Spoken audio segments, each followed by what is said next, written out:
পরিশ্রম কখনো অন্যের প্রশংসা পাবার জন্য করবেন না বা কাউকে খুশি করার জন্য নয়। জীবন আমাদের একটাই এবং ঈশ্বর বা পরমাত্মা আমাদের যে গুণ দিয়েছে সেটাকে কাজে লাগিয়ে আমাদের নিজেদের বেস্ট ভার্সন হওয়াটাই আমাদের জীবনের লক্ষ্য হওয়া উচিত। তাতে আর কেউ খুশি না হোক, স্বয়ং ঈশ্বর খুশি হবেন।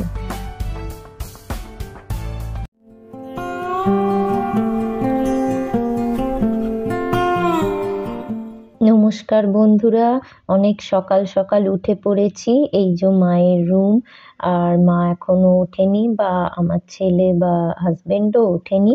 আমি একটু সকালেই উঠে পড়ি। উঠে আমার বারান্দায় বসে বই পড়তে ভীষণ ভালো লাগে, সে শীত হোক, গ্রীষ্ম হোক, বর্ষা। শীতকাল হলেও যেহেতু বারান্দায় এখন স্লাইডিং ডোর লাগিয়ে নিয়েছি, তাই ঠান্ডা লাগে না, চাদর চাপা দিয়ে বসে থাকি। আজ একটু সকাল সকাল বেরিয়ে পড়লাম, ঠাকুরের ফুল মিষ্টি কিনে আনতে হবে। এমনিতে যদিও আমার হাজবেন্ড বৃহস্পতিবারের পুজো করে এবং ফুল মিষ্টি কিনে আনে, আজকে ওর শরীরটা ভালো নেই, তাই আমি কিনতে বেরিয়েছি। তো আমাদের পাড়ারই মিষ্টির দোকান, খুবই বিখ্যাত, মানে দূর দূর থেকে এই দোকান থেকে মিষ্টি কিনতে আসে। এত সুস্বাদু মিষ্টি পাওয়া যায়। এখন নলেন গুড়ের যে সন্দেশ উঠেছে নতুন, আমার ছেলে তো ভীষণ খেতে ভালোবাসে। তো সেই কিনলাম, ফুল কিনলাম। আর আমাদের বারান্দার নিচ থেকেই বাজার করা যায় বলছিলাম না, বাড়ি চলে এসছিলাম, তারপরে একটু বাজারও করে নিলাম। তারপর যেরম যথারীতি সকালবেলায় একটা লোড চাপিয়ে দিয়েছিলাম সব জামা কাপড়ে, সেগুলো হয়ে গেছে। তো সেইগুলোই এবার শুকোতে দেব। আমার এই র্যাক, মানে হ্যাঙ্গিং র্যাকটা নিয়ে অনেকে প্রশ্ন করছে জামা কাপড় শুকোতে দেবার। তো আমি এর লিংক ডেসক্রিপশনে দিয়ে দেব, আপনারা ইচ্ছা হলে অ্যামাজন থেকে কিনতে পারেন। তো আমি এক সাইডে ওয়াশিং মেশিনে রেখেছি আর উল্টো দিকে আমার আলনা, ফলে আর মাঝখানে ওপরে চোখের আড়ালে এই হ্যাঙ্গিং র্যাকটা থাকে। ফলে জামা কাপড় কাচা হয়ে গেলে আমি ওখান থেকে তুলে এখানে দিয়ে দিই, আবার শুকিয়ে গেলে তুলে সঙ্গে সঙ্গে আলনায় গুছিয়ে রাখি। এইভাবে আমার মানে লন্ড্রি এরিয়াটা গুছিয়ে নিয়েছি, খুবই সুবিধে হয়। তো একটা বারান্দা আমার এইভাবে লন্ড্রি এরিয়া হয়ে গেছে। তো দেখুন, শীতকাল, শীতের সকাল, আমার তো ভীষণ ভালো লাগে শীতকাল। আগে আরো ভালো লাগতো, আজকাল জল ঘাঁটতে হয় বলে শীতটা একটু ভয়ই পাই, কিন্তু তবুও এই শীতের কটা দিন যেন আলাদা। আর যদি রোদ্দুর ওঠে তাহলে ভীষণ ভালো লাগে। এই যে দেখুন, চোখের আড়ালে জামা কাপড়গুলো ওপরে ঝুলছে। তো আজকে বানাবো ফ্রায়েড রাইস আর মাংস, মানে চিকেনের ঝোল, কষা টাইপের বানাবার ইচ্ছা আছে। তো যেটা আসলে ছেলের স্কুলের ছুটি, ছুটি ঠিক নয়, ওদের অ্যানুয়াল ফাংশন হচ্ছে, তো যারা নন পার্টিসিপেন্ট তাদের প্রায় ক্লাসই হচ্ছে না, যার জন্য আমি স্কুলে পাঠাচ্ছি না।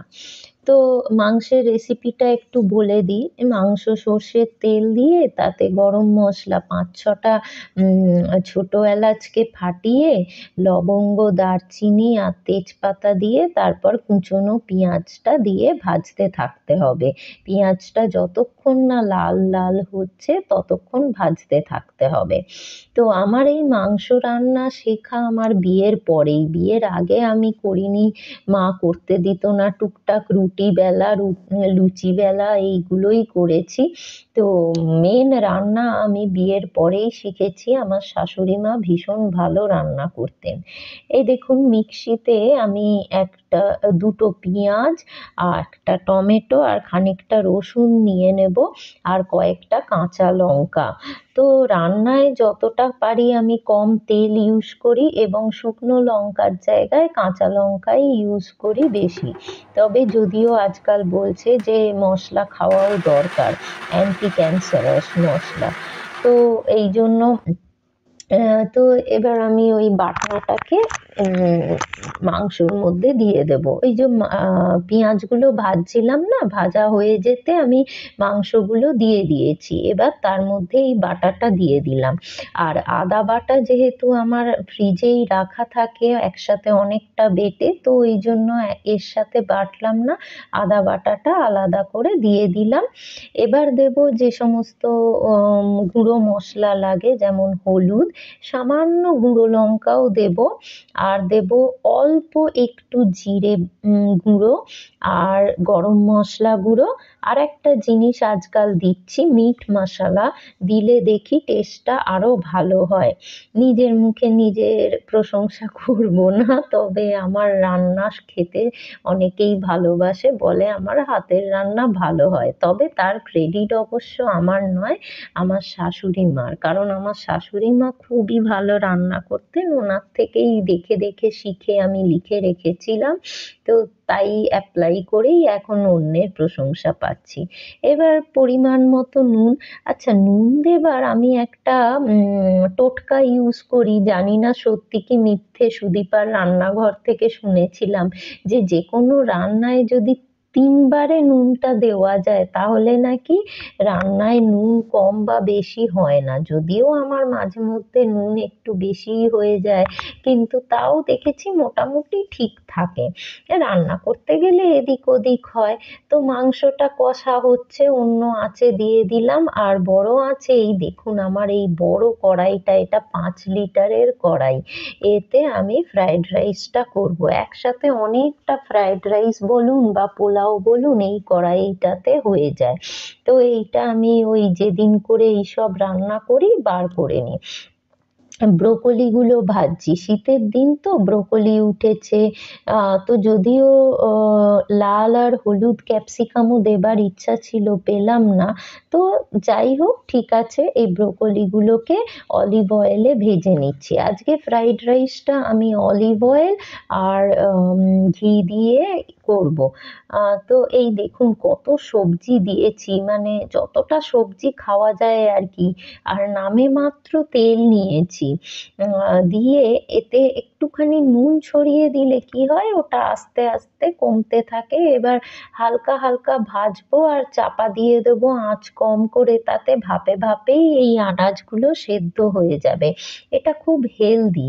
তো মানে আমি ফ্রাইড রাইস খাচ্ছি বলে যে রিচ খাবার তা নয়, এটা খেতেও ভালো, অথচ খাওয়াও খুব মানে সবাই চেটেপুটে খেয়ে নেবে, অথচ হেলদি খাবার, কারণ এতে সব রকম সবজি যাচ্ছে। এর মধ্যে আমি একটু পেঁয়াজ পাতা কুচিও দিয়ে দিয়েছিলাম।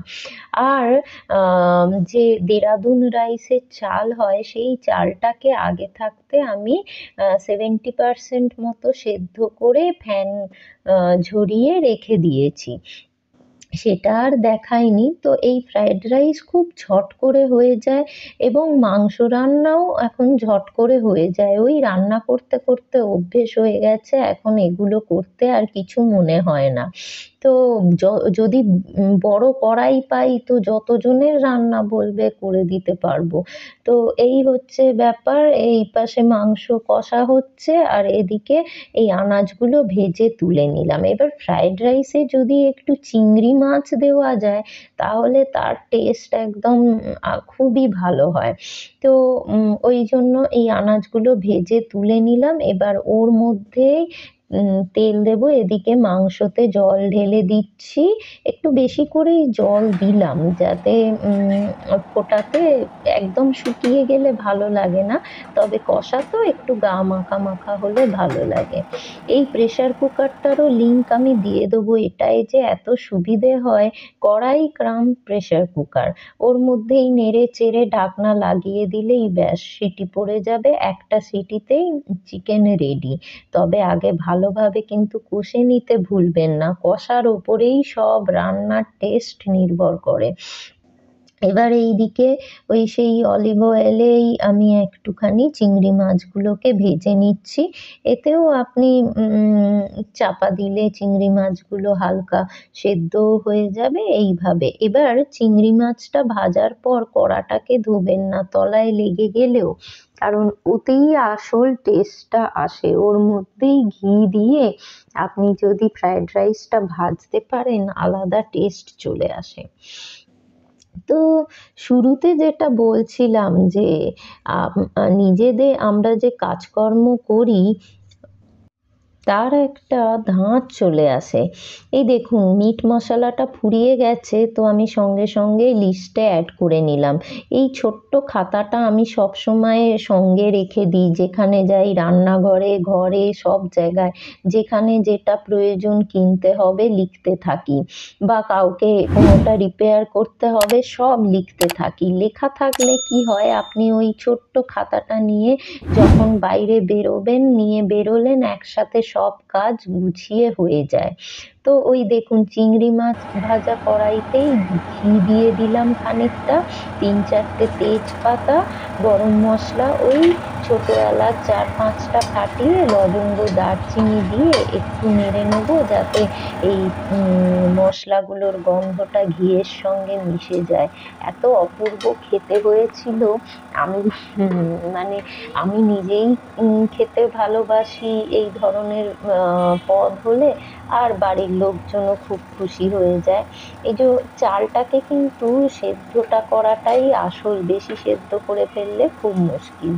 আর এই যে সব রকম সবজি দিয়ে দেখতেও কি ভালো লাগে। শীতের সময়ে কত সবজি ওঠে, তাই রান্না করেও মজা। এইবার এর ওপর থেকে অল্প করে লবণ দিয়ে দেব, আর এই এক কড়াই ফ্রাইড রাইসে আমি 1 মুঠো চিনি দিই। এই মাপটা আমি বরাবর প্রথম থেকে করে আসি। এই যে লবণ দিয়ে দিলাম, এরপরে খানিকক্ষণ নাড়াচাড়া করে নেব, তারপর চিনিটা দেব। ওইভাবে এবার চিনিটা একটু দিলে কি হয়, এটা টেস্টটা আরও বেড়ে যায়, নাহলে নোনতা নোনতা লাগে। ওইদিকে মাংসটা ঝাল ঝাল, এটা হালকা মিষ্টি হলে দুটো মিলিয়ে খেতে খুব ভালো লাগে। মা আবার মাংস, মাছ বা ডিম কিছু খায় না, সেই জন্য মায়ের আলাদা করে একটু পনির রান্না করে নিয়েছি। আর মাকে ফ্রাইড রাইস দিলে মা অল্প একটু খায়, খুব একটা পছন্দ করে না ফ্রাইড রাইস বা পোলাও খেতে। এই দেখুন চিনিটা দিয়ে দিলাম, দেখলেন তো কতটা দিলাম। সবাই আজকাল ফ্রাইড রাইস, মাংস রান্না করে, প্রত্যেকেরই টেস্ট আলাদা আলাদা, নিজের মতো করে সুন্দর হয়। আমি আমি যে প্রসেসে করি সেইটা দেখালাম।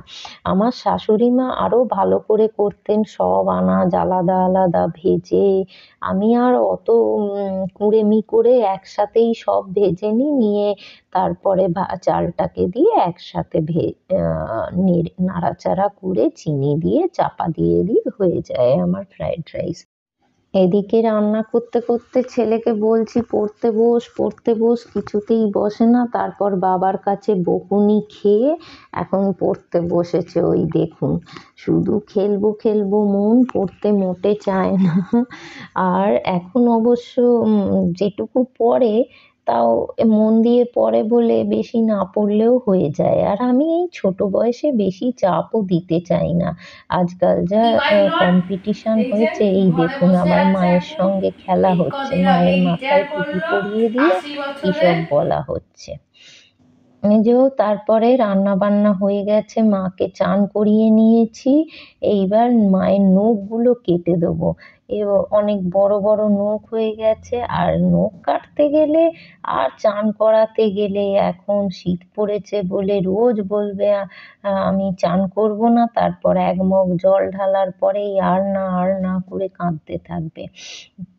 আর এই নখ কাটতে গেলেও কি ভয়, আমি যদি হাত কেটে দিই, শুধু বলতে থাকবে ওরে বাবারে ওরে বাবারে করতে থাকে। তো বয়স হলে যেন ছোট বাচ্চা হয়ে যায়। আমার ওই একটা ছেলে একটা মেয়ে হয়ে গেছে এখন। সেই যেটা বলছিলাম যে শুরুতে, যে আমরা যে কোনো কাজই করি না কেন কারোর প্রশংসা পাওয়ার জন্য করা উচিত নয়।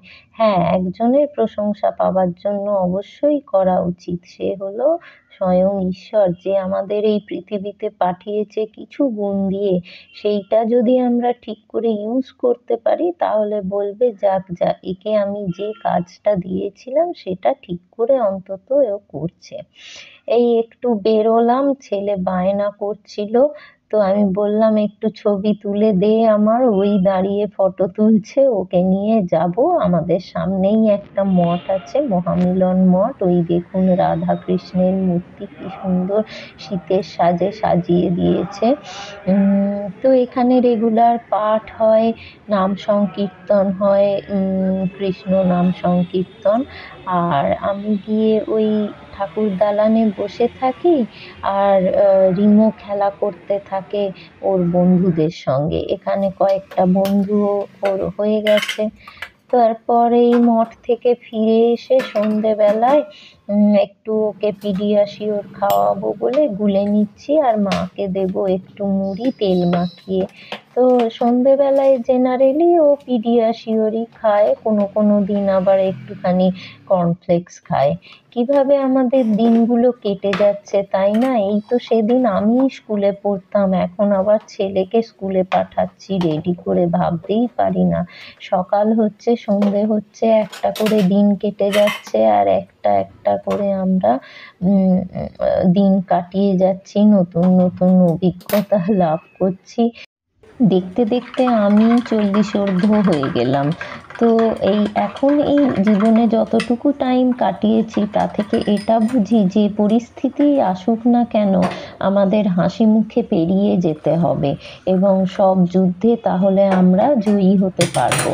তো সমস্যা তো আসতেই থাকে, একটার পর একটা, একটা যায় তারপর আরেকটা, কিন্তু ঠিক আছে, ওই নিয়েই জীবন।